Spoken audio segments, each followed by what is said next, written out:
사랑하는 성도 여러분, 오늘도 여러분의 모든 길 가운데 주님과 동행하시는 축복이 있기를 소망합니다. 오늘 우리가 함께 묵상하실 하나님 말씀은 잠언 7장 1절에서 27절의 말씀입니다. 내 아들아, 내 말을 지키며 내 계명을 간직하라. 내 계명을 지켜 살며 내 법을 내 눈동자처럼 지키라. 이것을 내 손가락에 매며 이것을 내 마음판에 새기라.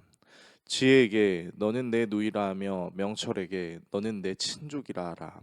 그리하면 이것이 너를 지켜서 음녀에게 말로 호리는 이방 여인에게 빠지지 않게 하리라.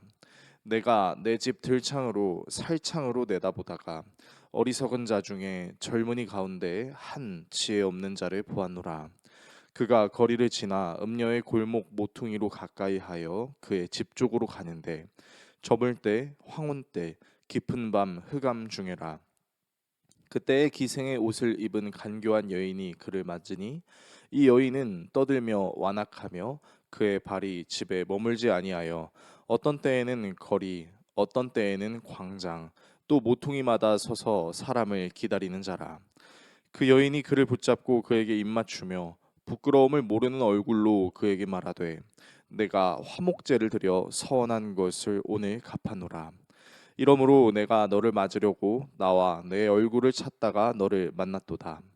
내 침상에는 유와 애굽의 무늬 있는 이불을 폈고 몰약과 침향과 계피를 뿌렸노라. 오라, 우리가 아침까지 흡족하게 서로 사랑하며 사랑함으로 희락하자. 남편은 집을 떠나 먼 길을 갔는데 은주머니를 가졌은즉 보름날에나 집에 돌아오리라 하여 여러 가지 고운 말로 유혹하며 입술에 호리는 말로 꿰므로 젊은이가 곧 그를 따랐으니 소가 도수장으로 가는 것 같고 미련한 자가 벌을 받으려고 쇠사슬에 매이러 가는 것과 같도다. 필경은 화살이 그 간을 뚫게 되리라. 새가 빨리 그물로 들어가되 그의 생명을 잃어버릴 줄을 알지 못함과 같으니라. 이제 아들들아, 내 말을 듣고 내 입의 말에 주의하라. 내 마음이 음녀의 길로 치우치지 말며 그 길에 미혹되지 말지어다. 대저 그가 많은 사람을 상하여 엎드러지게 하였나니 그에게 죽은 자가 허다하니라.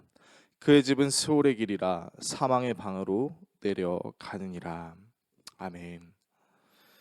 잠언 기자는 늘 말해 왔던 것처럼 가르쳐 왔던 것처럼 자신이 가르치는 말을 잘 지키고 마음속에 잘 새겨둘 것을 말합니다. 특히 지혜를 누이로 명철을 친구로 표현하는 이유는 지혜와 명철을 마치 피와 살을 나눈 혈육처럼 아주 친밀하게 대하라는 것으로 보입니다. 잠언 기자는 다시 한번 음행에 대해 이야기하는데요. 오늘 본문은 음녀가 남자를 유혹하는 한 가지 무대가 설정되어 있습니다. 여기서 여러분이 아셔야 할 한 가지 사실은 이 음녀가 꼭 여자만을 상징하는 것은 아니라는 점입니다. 남자도 여자를 유혹할 수 있는 존재가 될 수 있기 때문에 음녀는 여자만을 가리키는 것이 아닌 오늘날의 남자가 될 수도 있다라는 사실을 기억해 주십시오.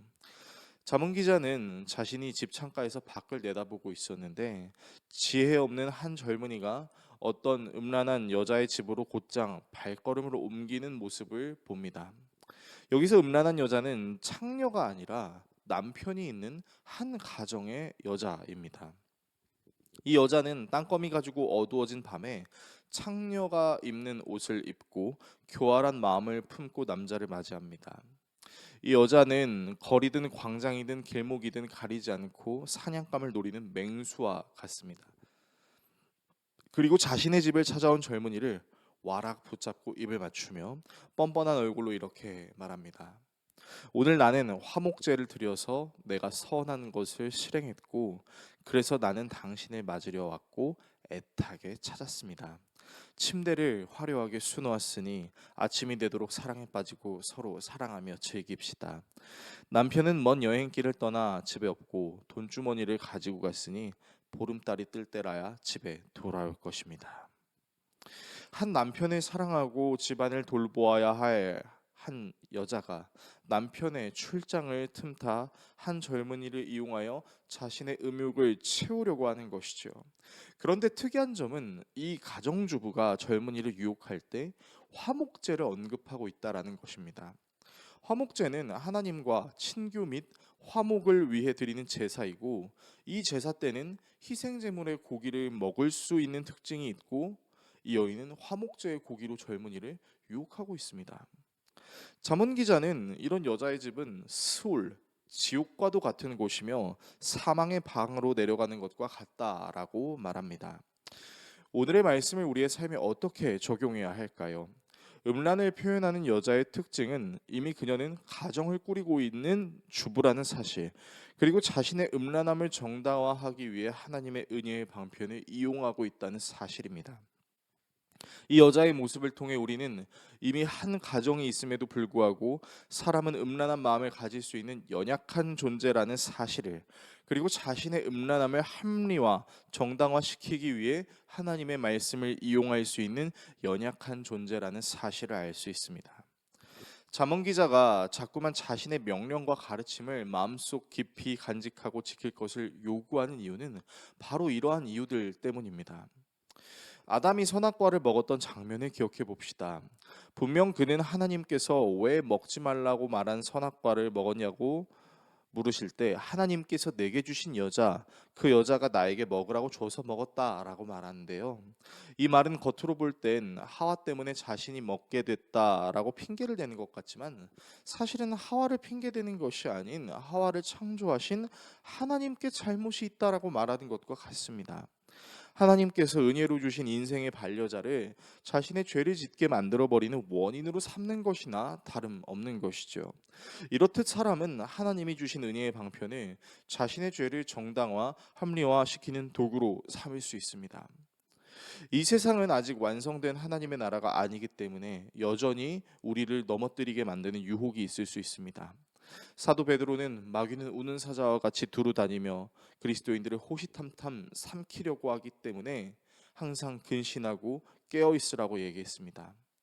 우리는 마귀가 우리의 영혼을 유혹하고 삼키려고 하는 때가 늘 존재할 수 있음에, 그리고 하나님께서 우리에게 주신 은혜를 내 죄를 합리화시키기 위한 도구로 삼을 수 있는 연약함이 있다는 사실을 늘 인지하고 이 모든 것을 깨닫게 하시고 돌이키게 하시는 하나님의 말씀에 귀를 기울여야 할 것입니다. 안전하다고 말할 수 있는 그때가 위험할 수도 있는 때라는 사실을 기억하며 늘 우리 자신을 돌아보는 우리 모두가 될 수 있기를 예수 그리스도의 이름으로 축원합니다. 기도하겠습니다. 우리를 사랑하시는 하나님, 우리는 안전한 곳에서도 유혹에 넘어질 수 있고, 하나님의 말씀을 내 죄를 정당화, 합리화시키기 위해 사용하는 것으로 착각할 수 있는 연약함이 있음을 주님께 고백합니다. 이 연약함을 사랑하셔서 당신의 죄로, 당신의 피로 씻어 주시고 성령을 보내주셔서 우리를 지켜주시는 주님과 동행하는 오늘이 되게 하여 주십시오. 예수 그리스도의 이름으로 기도합니다. 아멘.